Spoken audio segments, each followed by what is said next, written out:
This video is to show how to separate bunch tub seedlings.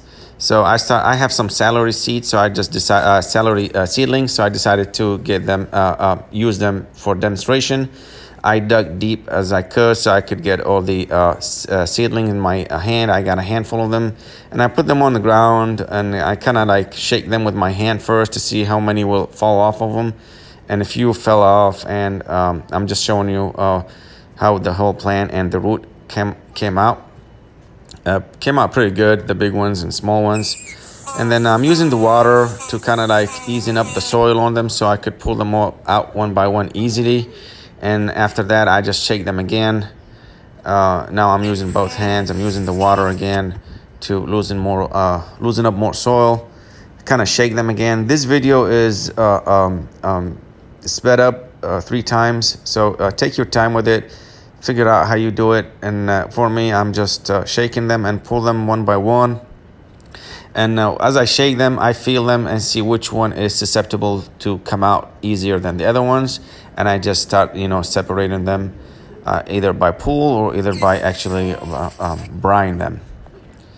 And they were coming out fairly easy or fairly well. It would take practice to be good at this. They're like bunch tub hairs. That's what celery seedlings are, and their roots. But they're coming out nicely. Now I'm trying to untangle the little leaves, and eventually I was able to untangle them one by one. Every once and then I would use water if they kind of get stuck. I got a couple more left, and I was able to get every single seedling out of the bunch.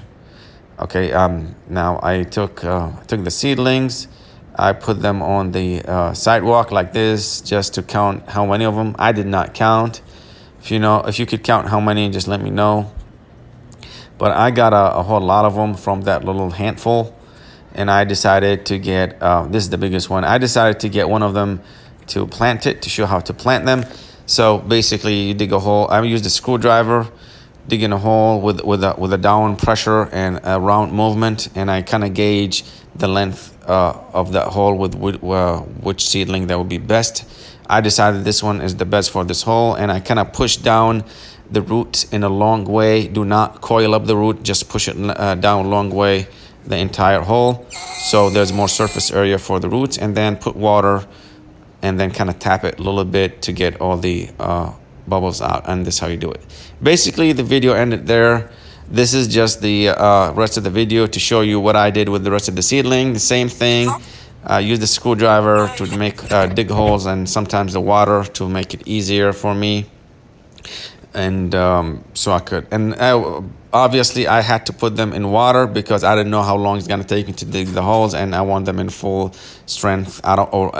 Basically, I don't want them to lose a lot of strength while I was taking my time to dig the holes.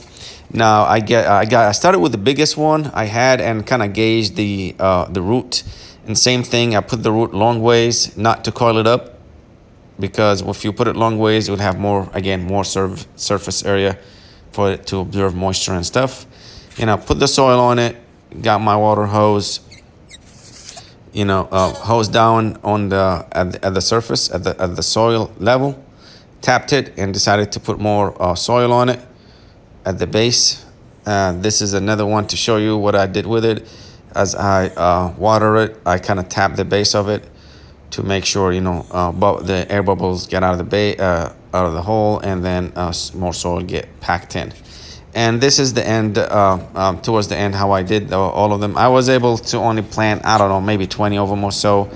And this is the end, and hopefully they will